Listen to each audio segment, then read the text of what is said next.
Ayaw namin yan. Ayaw namin yan.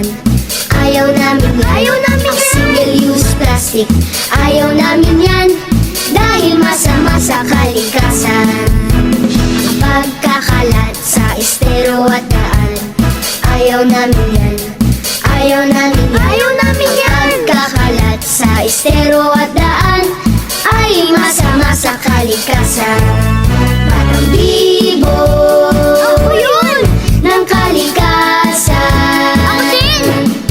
Ay lagi maaasahan. Batang bibo, ako! Ng kalikasan ay dapat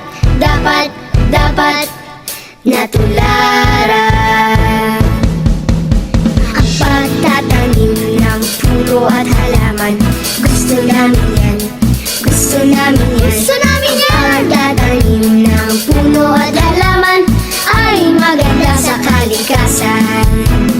Alam nyo ba, ng single-use plastic tulad ng straw, shopping bag at plastic bottle ay napakatagal matunaw.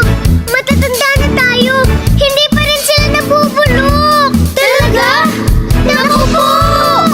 At kapag hindi ito ni-recycle at tinapon ng maayos, ito ang karaniwang nagbabara sa mga daluyan ng tubig. Kaya nagbabaha. Ha? No! Pinupulyot nila ang mga ilog at dagat, kaya nalalagay sa panganib ang mga isda at pawikan. Pwede nilang makain o mapilipit nito. Pwede silang mamatay. Kawawa naman. Hindi okay yan. Hindi talaga. Kaya iwasan na natin ang paggamit ng single-use plastic.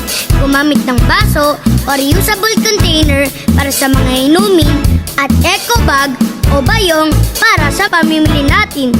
Ayos! Batang bibo, ako yun! Ng kalikasan, ako din!